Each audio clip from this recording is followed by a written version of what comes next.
नमस्कार। आज का जो सेशन है हमारा, जिस टॉपिक के ऊपर हम बात करने वाले हैं, वो गूगल पर सबसे ज़्यादा सर्च किया जाने वाला टॉपिक है।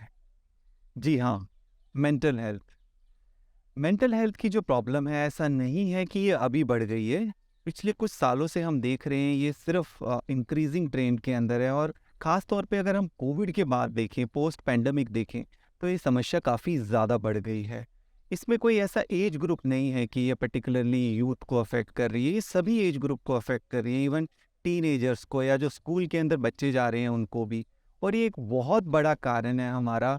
स्पेसिफिकली अगर हम बात करें फिज़िकल हेल्थ की, मेंटल हेल्थ आपकी फिजिकल हेल्थ को भी अफेक्ट करती है, आपकी रिलेशनशिप्स को भी अफेक्ट करती है, आपकी ओवरऑल पर्सनल प्रोफेशनल लाइफ सबको अफेक्ट करती है। पर जो सबसे बड़ी चुनौती इसके अंदर रहती है कि फिजिकल हेल्थ के लिए हम किसी डॉक्टर से बात कर लेते हैं, किसी एक्सपर्ट से बात कर लेते हैं, पर मेंटल हेल्थ के बारे में कुछ भी डिस्कस करने के लिए अभी भी हम हेजिटेट करते हैं, हमारे अंदर एक हिचकिचाहट है।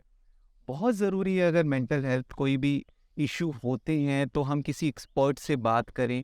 ये कोई ऐसी समस्या नहीं है, इसको हमें टैबू समझने की ज़रूरत नहीं है। आम तौर पे जो हम लोगों को प्रॉब्लम रहती है, जो कहीं न कहीं हमारी प्रोडक्टिविटी को अफ़ेक्ट करती है, हमारे रिश्तों को अफ़ेक्ट करती है, उन चीज़ों के ऊपर हम डिस्कस करेंगे। और हमारे साथ आज एक्सपर्ट हैं डॉक्टर स्वामीनाथन भाई, जिनसे हमने पहले भी यूथ की प्रॉब्लम्स के बारे में डिस्कस किया था। वो एक लाइफ कोच भी हैं, और हम उनसे समझेंगे इन बारीकियों से, और कुछ प्रैक्टिकल सॉल्यूशन हम उनसे पूछेंगे कि क्या ऐसे डे टू डे लाइफ में प्रैक्टिकल सॉल्यूशंस हैं जिनको हम अपना कर ये जो छोटी मोटी मेंटल हेल्थ से रिलेटेड समस्याएं हैं, इनको हम ओवरकम कर पाएँ। बहुत बहुत स्वागत है आपका स्वामी। नमस्कार। थैंक यू समीर भाई। Thank you very much.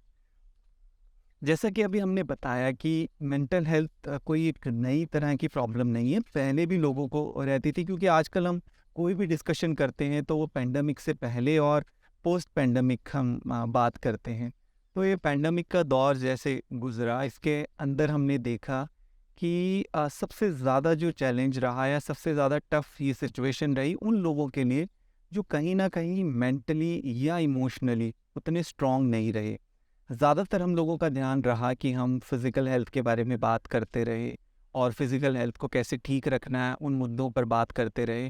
क्योंकि मैं एक हेल्थ केयर एक्सपर्ट हूँ, और मैंने देखा कि ज़्यादातर लोग जो मेंटली स्ट्रांग नहीं थे, जिनको बहुत ज़्यादा एंग्जाइटी थी, या जो बहुत ज़्यादा इस जी। चीज़ को लेके स्ट्रेस में थे, उन लोगों के लिए काफ़ी ज़्यादा प्रॉब्लम रही। तो अब जैसा कि हम बात कर रहे हैं कि पोस्ट पैंडेमिक की समस्या और काफ़ी ज़्यादा बढ़ गई है, तो इसके लिए हम कुछ आपसे डिस्कस करेंगे कि क्या ऐसे सॉल्यूशन है डे टू डे लाइफ में हम जिसको इम्प्लीमेंट करके और इन चीज़ों को ओवरकम कर पाएँ। जो सबसे बड़ी समस्या हम सुनते हैं ज़्यादातर आम तौर पे, तो लोगों के लिए खुश रहना बहुत मुश्किल हो गया, और उसके लिए वो बहुत सारे एफ़र्ट्स भी करते हैं। एक आम डायलॉग है जो हम अक्सर सुनते रहते हैं कि मेरा मूड ठीक नहीं है, मैं लो फ़ील कर रहा हूँ, मेरा मन नहीं कर रहा है। मतलब बहुत सारी चीज़ें होते हुए भी हमारी लाइफ़ काफ़ी कंफर्टेबल बन गई है। सब चीज़ें हमारे पास होते हुए भी कहीं न कहीं वो एक वैक्यूम क्यों फ़ील होता है, वो हम खुश क्यों नहीं रह पाते हैं। थोड़ी देर के लिए अगर हमें वो खुशी फ़ील होती भी है, बट हम ये कहते हैं ना कि कांस्टेंट, वो नहीं हो पाती है। तो इसका क्या कारण है? Very good. तो इसमें सबसे पहले समीर भाई हमें समझना पड़ेगा कि जब हम मेंटल हेल्थ या मानसिक स्वास्थ्य के बारे में जब हम डिस्कस कर रहे हैं, तो ये समझना ज़रूरत है कि मन है क्या। तो बेसिकली हमको लगता है मन मतलब जो हम सोचते हैं, लेकिन मन जो है एक कॉम्बिनेशन है 4 बातों का, जिसको हम लोग टीम कहते हैं। और टीम का फुल फॉर्म है थॉट्स, इमोशंस, एटीट्यूड और मेमोरीज। अर्थात हमारे विचार या संकल्प, हमारी भावनाएं। तीसरा एटीट्यूड का अर्थ होता है कि दृष्टिकोण, किसी भी परिस्थिति को हम किस दृष्टिकोण से देखते हैं। और चौथी बात है मेमोरीज अर्थात स्मृतियाँ। तो जो जो आपने कहा कि मेंटल हेल्थ, यस, डॉक्टर्स भी हम सभी ये महसूस करते हैं कि this is when I am not ease with myself, right. जब हमारे ये जो इंटरनल टीम कमज़ोर होता है तो हमको एंग्जाइटी होती है, मूड स्विंग्स होता है, राइट। साइकोसोमैटिक डिजीजेस, साइकी मतलब मन, सोमा मतलब शरीर। इसलिए जब अगर हम कहें कि हमें खुशी क्यों नहीं हो रही है, क्योंकि ये जो चारों जो फैक्टर्स है वो धीरे धीरे कमज़ोर हो गया है। तो इसीलिए अगर हमको इसको ठीक करना है तो हमें इन चारों बातों पर थोड़ा सा वर्कआउट करना पड़ेगा। हमारे संकल्प, हमारी भावनाएं, हमारा दृष्टिकोण और हमारी स्मृति, अगर एक एक को टच करें कि हम करें क्या। ये जो संकल्प जो चलते हैं, एक तो जो संकल्प चल रहे हैं उसकी क्वांटिटी ऑफ थॉट्स, मतलब 1 मिनट के अंदर आपको कितना संकल्प चल रहा है, करेक्ट। तो इसलिए ये पोस्ट कोविड में क्या हुआ, जैसे ही हम लोग क्वारंटाइन हो गए या वर्क फ्रॉम होम हो गया, तो इतना डिजिटल मीडिया है कि हमारा जो कंजम्पशन ऑफ थॉट्स है वो बहुत ज़्यादा बढ़ने लगा। यस, तो क्वांटिटी ऑफ थॉट्स बढ़ने लगा, राइट। तो क्वांटिटी ऑफ थॉट्स बढ़ने लगा मतलब क्या, क्यों, कैसे, कब, कहाँ, क्या होगा, कब होगा, कैसे होगा, कहाँ होगा, ये सारा जो है ना इतनी ज़्यादा वो काम करने लगा। दूसरा जो है इमोशंस, इमोशंस अर्थात जो वो क्वांटिटी ऑफ थॉट्स है उसके क्वालिटी ऑफ थॉट्स एकदम गिरे हुए थे। तो उसमें डर, भय, चिंता, राइट। फिर परिस्थिति को देखकर, क्योंकि चारों तरफ वो नेगेटिव आ रहा है तो क्या करें। और स्मृतियाँ, स्मृतियाँ मतलब हमारे अंदर वो जो स्टॉक ऑफ गुड मेमोरीज, शायद उसको हम यूज़ ही नहीं कर पाए। तो इसका सोल्यूशन क्या है? सोल्यूशन यही है कि अपने इस मन को एक बहुत अच्छा दोस्त बनाकर इस इंटरनल टीम को चार्ज करना है। जैसे थॉट्स की हम बात करें तो क्या, क्यों, कैसे, कब, कहाँ जो होता है ना, उसका हम प्रॉब्लम में फोकस करने के बजाय धीरे से प्रॉब्लम को उठाकर सॉल्यूशन पर करें। हम इस प्रॉब्लम को है ना कैसे सॉल्व करें, कब तक हम सॉल्व करें, तो आपका जो जो सारा जो फ्लो ऑफ एनर्जी है वो चेंज होने लगता है। हमको सोचना वही है, दोनों जगह सोच तो हम वही रहे हैं, लेकिन वो सोचने में उसका वो प्रभाव क्या है ये हमको चेक करना है। जैसे आप लोग साथ में बैठकर अगर हम डिस्कस कर रहे हैं कि भाई अचानक पोस्ट कोविड में बहुत लोगों का जॉब भी चला गया था, हाउसिंग लोन था, बच्चों की पढ़ाई थी, तो अकेले बैठकर क्या, क्यों, कैसे, कब करने के बजाय पर साथ में बैठकर आप क्या कर सकते हैं। तो हमको ये चिंतन करना पड़ेगा, should I be a part of the problem और should I be a part of the solution. तो ये करना पड़ेगा, तो साथ में बैठकर हम डिस्कस करें।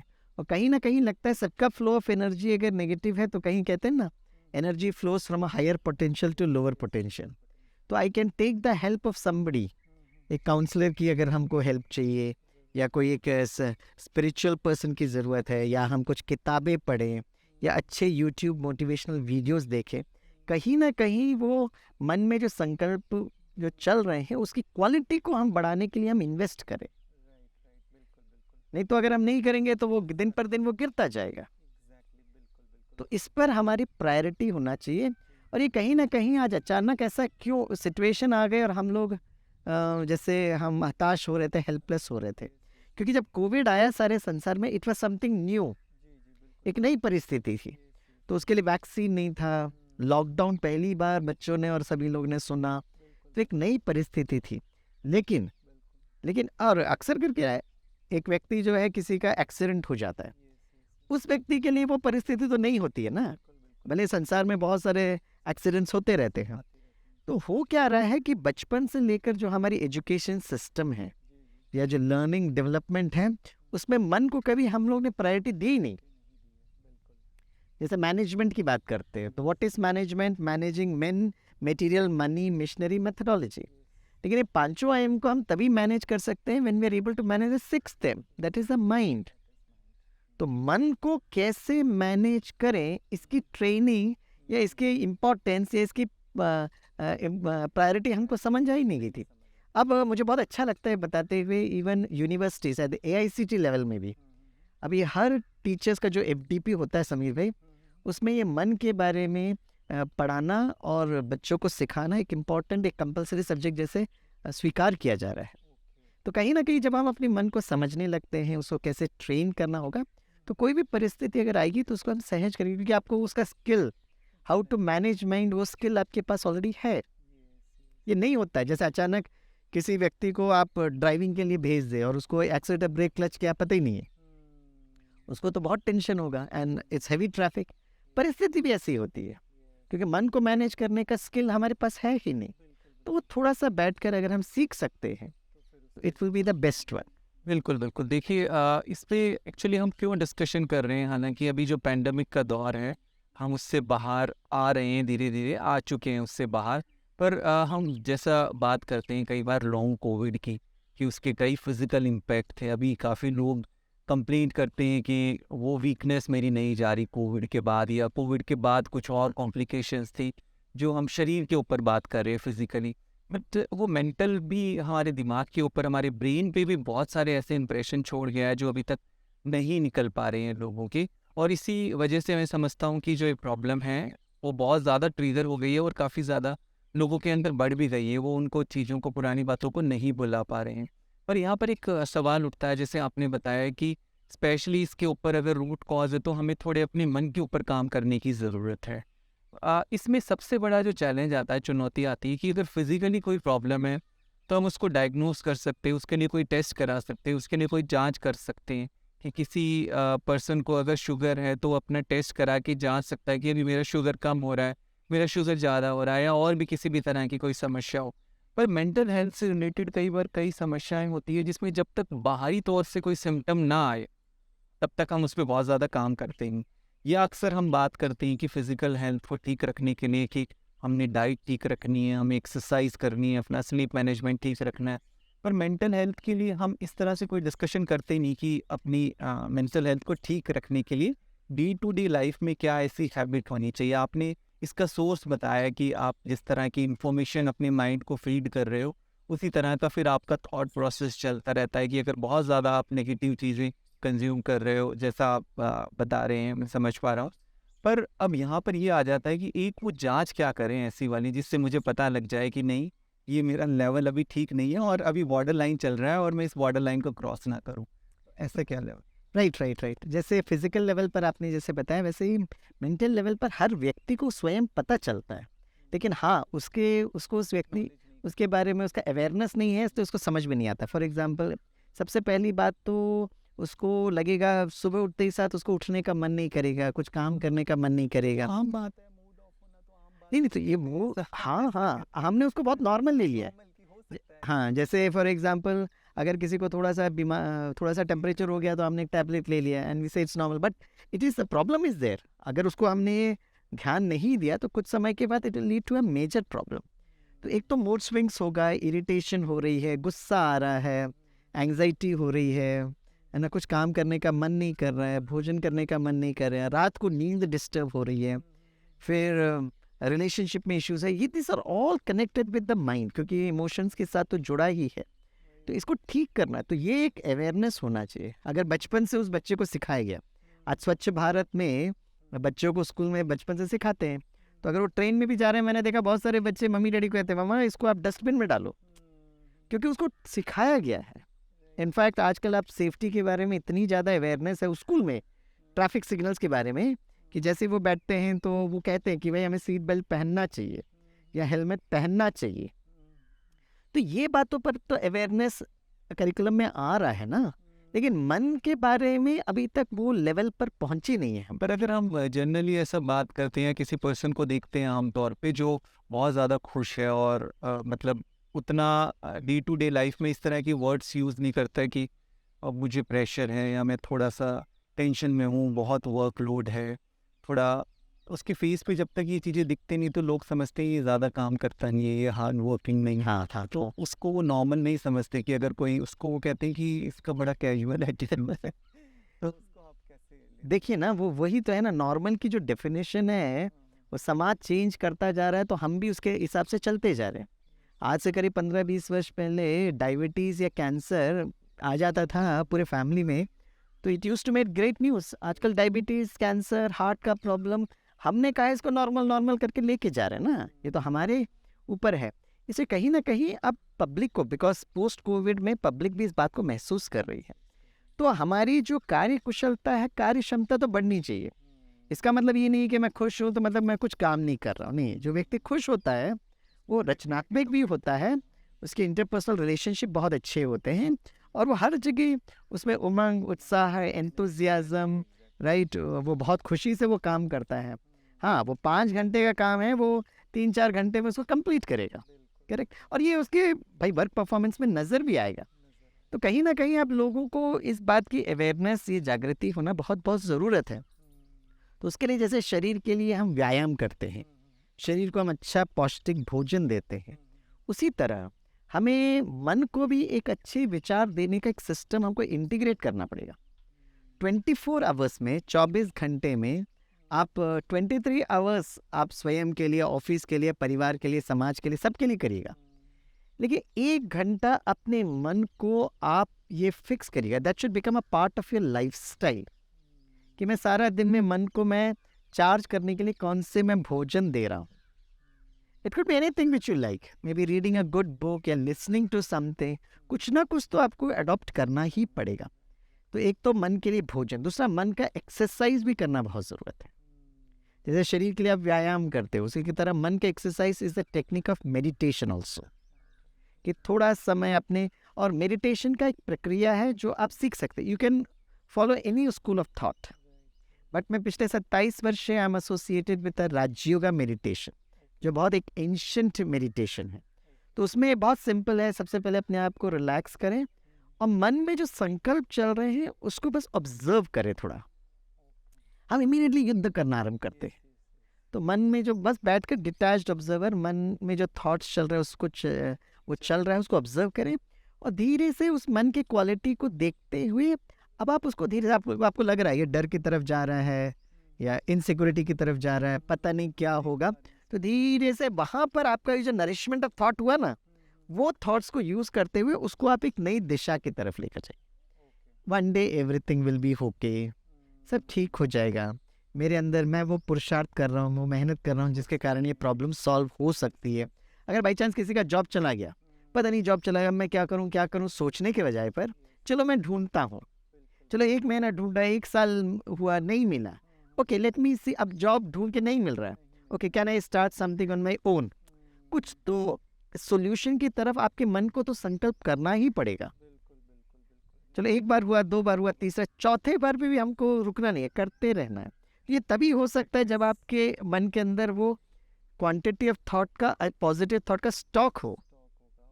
अच्छा, व्यक्ति करता भी है, 1 महीना ट्राई करता है, मैं 6 महीना ट्राई कर रहा हूँ, अब मैं भी आपके भाग्य के हिसाब से 7वें महीने में आपका जॉब लिखा हुआ था, एक और जगह एप्लीकेशन देते थे, लेकिन वहाँ पे आप टूट गए।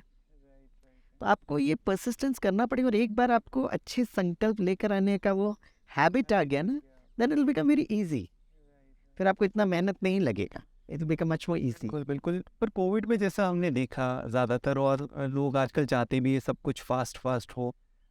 सरकारों ने भी जैसे कोविड में काम किया कि हम जितना हो सके प्रिवेंशन या प्रिवेंटिव जितने भी मेजर्स हैं उनके ऊपर काम करें। हम प्रिवेंटिव हेल्थ के ऊपर भी ज़्यादा काम करते हैं कि हम बीमारी को रोक ही कैसे दें। तो मेंटल हेल्थ के लिए भी या इमोशनल हेल्थ के लिए भी ऐसा कुछ प्रिवेंशन है? जैसे अगर मैं स्पेसिफिकली आजकल, क्योंकि वायरस की ज़्यादा बात हो रही है, या बहुत सारे बैक्टीरिया वायरस सराउंडिंग में घूमते रहते हैं, रेस्पिरेटरी वायरस बहुत सारे, पर एक छोटा सा मास्क है जो हमें प्रोटेक्ट कर लेता है उन सभी तरह के वायरस से या कॉमन फ्लू से। और अक्सर हम कहते हैं कि अगर किसी पर्सन को सिम्टम्स है तो आप मास्क पहन लेंगे तो आपको वो सिम्टम्स की वजह से आपको इन्फेक्शन नहीं होगा। तो मेंटल हेल्थ को ठीक रखने के लिए, इमोशन हेल्थ को ठीक रखने के लिए ऐसा कोई मास्क आप सजेस्ट करें कि जिसको हम पहन लें? यस, देखिए अगर हम कोविड की सिचुएशन को देखेंगे तो समीर भाई आप भी इस बात को महसूस करते होंगे, one thing was common in all the patients, and that may be there could be many multiple reason, comorbidity हो सकता है, कुछ भी हो सकता है, लेकिन एक चीज कॉमन था, वो था डर, भय, फियर, राइट। तो डर के लिए कहा जाता है कि किसी भी बात का अगर हमें डर लग रहा है, फॉर एग्जाम्पल अगर आप एक नदी में जाते हैं, नदी में आप देखेंगे बहुत सारे लोग होते हैं जो नदी में देखते ही साथ कूद कर वो तैरने लगते हैं। कुछ लोगों को पानी में आने में डर लगता है, उनको पानी तो एक ही है ना, लेकिन किसी लोगों को डर लग रहा है, किसी को नहीं लग रहा है। क्यों? क्योंकि जो लोग उस पानी को एंजॉय कर रहे हैं, कि वो इसलिए एंजॉय कर रहे हैं क्योंकि they know the skill of swimming, उनको तैरना आता है, इसलिए तो वो इजीली हो गए। तो जब किसी व्यक्ति को डर लग रहा है तो डर के लिए जो मास्किंग ज़रूरत है, उसका एंटीडोट जो है, क्योंकि डर के फीलिंग्स आ रहे हैं, तो उसका जो एंटीडोट है दैट इज शक्ति, है ना, कि yes I am determined, I am powerful. तो जैसे ही आपको लगता है कोई डर की फीलिंग आ रही है, और कहते हैं संसार का जो सबसे बड़ा जो डर है, it is a fear of death, मृत्यु का भय। लेकिन हमारे भारतीय शास्त्रों में लिखा हुआ है कि एक्चुअली हम कभी मरते हैं ही नहीं, we are basically all energy, and energy can neither be created not destroyed. हम यहाँ पर इस धरती पर आए हैं, कुछ समय तक हम अपना पार्ट बजा रहे हैं, फिर हम आगे की ओर चले जाएंगे। ये बेसिक जो कंसेप्ट है, इस बेसिक कंसेप्ट को जब हम फील करते हैं कि नहीं मैं स्वस्थ हो जाऊंगा, मैं ठीक हो जाऊंगा, वो अपने आप वो एक तो है हम संकल्प करें, दूसरा उसमें वो पॉजिटिव एनर्जी की इमोशंस भी होना चाहिए। तो मास्किंग के ये जो थॉट्स जो है, ये टीम जो है, उसका एक पॉजिटिव एनर्जी करेंगे, that itself is the biggest positive masking. तो आप नेगेटिव थॉट्स आने के बजाय पर आपका एक पॉजिटिव थॉट तैयार रहेगा। इसलिए आप देखते हैं ना, महाभारत या रामायण देखते हैं तो वहाँ पर एक तरफ श्री राम और एक तरफ रावण, एक तरफ पांडव और एक तरफ कौरव जो देखते हैं, तो वो जो एरोस चलते हैं, एक्चुअली जो सारा युद्ध चल रहा है ना समीर भाई, ये हमारे मन में चल रहा है। तो अगर एक नेगेटिव थॉट आया तो उसके लिए हमारे पास एक पॉजिटिव थॉट तैयार होना चाहिए। जैसे किसी ने पैट्रियट यूज़ किया तो हमारे पास स्कड रेडी होना चाहिए। एक मिसाइल है तो दूसरा मिसाइल, काउंटर मिसाइल हमारा तैयार होना चाहिए।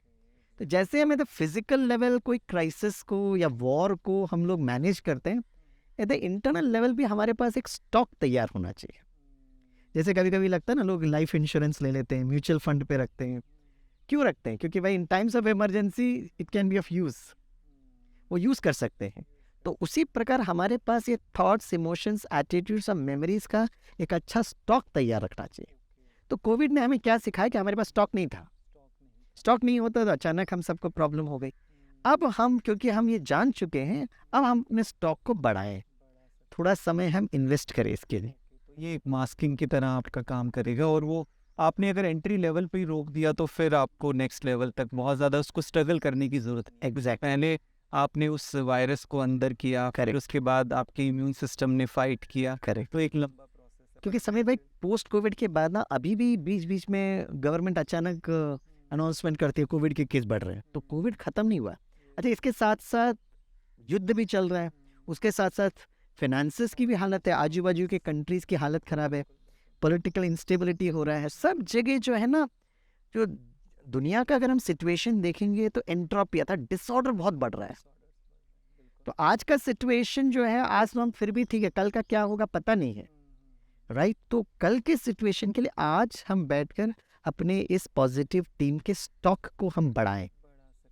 क्योंकि हम जैसे कई बार फिजिकल हेल्थ के लिए भी बात करते हैं कि कुछ मॉडिफाइबल रिस्क फैक्टर और कुछ पे आप बहुत ज़्यादा काम नहीं कर सकते। एग्जैक्टली बहुत ज़्यादा नेचर में पोल्यूशन बढ़ रहा है, हाँ, कहते हैं, हाँ, तो हम मास्किंग करके अपने आप को, या कोविड बहुत ज़्यादा फैल रहा है या कुछ Correct. भी वायरस, बैक्टीरिया किसी भी तरह का, करेक्ट, तो हम उसको नहीं रोक सकते। हम इम्पॉर्टेंट है कि अपनी मास्किंग कर लें, और Correct. अपनी मास्किंग का जैसे आपने बताया कि वो उसका कुछ एंटीडोट चाहिए, उसके लिए आपको रेगुलर बेस पे काम करते रहना करेक्ट, पड़ेगा। इसमें ही मैं इसको इस तरह से समझना चाहूँगा कि जैसे हम किसी भी डिजीज़ से फाइट करने के लिए या फिजिकल हेल्थ को ठीक रखने के लिए हम कहते हैं कि हमारे इम्यून सिस्टम का Correct. स्ट्रॉन्ग होना बहुत Correct. ज़रूरी है, और करेक्ट, कोविड में खास तौर पे देखा Correct. गया था, जैसे आपने बताया कि कोई कोमॉर्बिड था, जिनको पहले कोई ना कोई बीमारी थी गंभीर, उनको कोविड ने ज़्यादा अफेक्ट किया, या जिनको पहले से एंग्जाइटी का करेक्ट, एक हैबिट था, Correct. कई जो होते हैं कि Correct. जो छोटी छोटी बातों पे करेक्ट, स्ट्रेस्ड हो जाते हैं, तो उन लोगों के लिए ये थोड़ा ज़्यादा एक ट्रिगर बन गया और उनको उसने ज़्यादा परेशान किया। हालांकि ये तो एक नई तरह की सिचुएशन थी। तो ऐसे ही क्या हम अपना इमोशनल इम्यूनिटी या अपनी मेंटल इम्यूनिटी को भी बढ़ा सकते हैं कि जिससे अगर प्रॉब्लम हो भी तो हमें बहुत ज़्यादा अफेक्ट ना करे? हाँ। इनफैक्ट जब इम्यूनिटी की बात करते हैं तो मुझे याद आता है उस समय सबसे ज़्यादा जो डॉक्टर्स ने रिकमेंड किया, is a combo of vitamin C and vitamin D.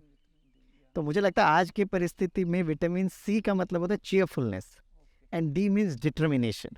तो हर दिन सुबह उठकर हम महसूस करें, एक सेकेंड के लिए फीलिंग में लेकर आए कि I am a cheerful being, I am a determined being.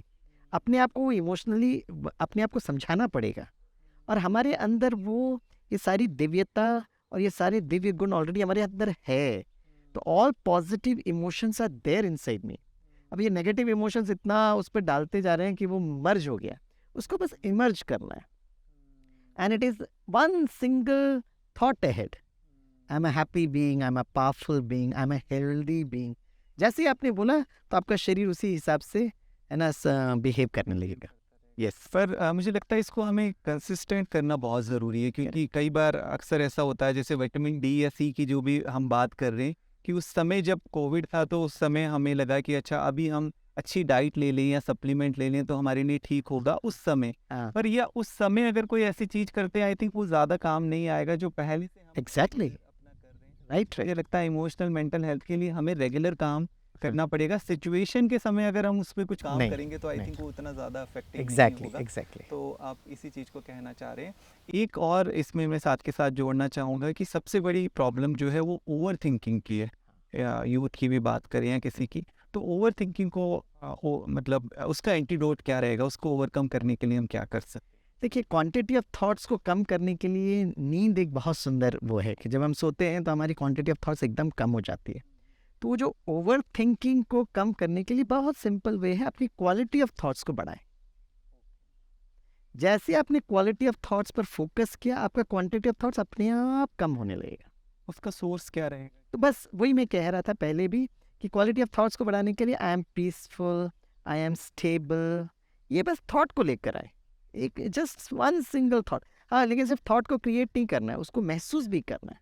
तो जैसे ही आपने कहा I am a peaceful being, तो क्या क्यों कैसे का जो ट्रैफिक होगा ना उसमें धीरे से ब्रेक लगने लगेगा। तो ये you have to one has to experiment to experience it. सब करके देखिएगा, बहुत अच्छा अनुभव होगा। पर कई बार हम लोगों के अंदर इतनी पावर नहीं होती कि हम ऐसा कुछ फील कर पाएँ, तो इसके लिए कुछ हम, जैसे अभी हम सप्लीमेंट्स की बात कर रहे थे, हम बाहर से कुछ लिया, तो करेक्ट। हम कुछ बाहर से भी ले सकते हैं कि हम बाहर से कुछ सुन रहे हैं हाँ, एटलीस्ट इनिशियली। हाँ, हाँ। कुछ अच्छे गीत सुनिएगा, listen to good music, good songs, read good books, अच्छे किताबें पढ़िएगा या कुछ अच्छे लोगों के संग में रहिएगा। You can take the help of a counsellor also, you can take the help of a spiritual guru also, वो बहुत मदद करेगा। Okay, thank you so much. तो जैसा कि आज हमने सुना मेंटल हेल्थ जिस तरह से एक पेंडेमिक के बाद, कोविड के बाद एक दूसरा पेंडेमिक बनता जा रहा है, और उसके लिए बहुत इजी हमने जो डे टू डे लाइफ में हम प्रैक्टिस कर सकते हैं, ऐसे हमने टिप्स सुने। तो उसमें सबसे इम्पॉर्टेंट हमारे लिए ज़रूरी है जानना कि किस तरह की इन्फॉर्मेशन हम अपने माइंड को फीड कर रहे हैं। अगर उस सोर्स को हमने ठीक रखा, जितना हम पॉजिटिव फीड करेंगे तो हमारे पास नेगेटिव वैसे ही कम होता रहेगा। और जैसा हमने मास्किंग की बात की कि उसके लिए बहुत ज़रूरी है, अपनी पावरफुल मास्किंग बनाने के लिए उसका एंटीडोट यही है कि जो हमारे अंदर ऑलरेडी कुछ इस तरह की पावर्स है उनको हम इमर्ज करें। हम रहना चाहते हैं, आइडियली हम पीसफुल रहना चाहते हैं, तो हम उस पीस को इमर्ज करें, हम उसके ऊपर काम करें, ना कि हम बहुत ज़्यादा बाहर की चीज़ों के ऊपर अगर ध्यान रखें। इन प्रैक्टिसेस को अगर रेगुलर में हम डे टू डे की लाइफ में प्रैक्टिस करेंगे तो हम अपना एक स्ट्रॉन्ग इम्यून सिस्टम बना सकते हैं। फिर किसी भी तरह की सिचुएशन हो उसको हम बहुत इजीली ओवरकम कर सकते हैं। बहुत बहुत धन्यवाद आपका। थैंक यू, नमस्कार।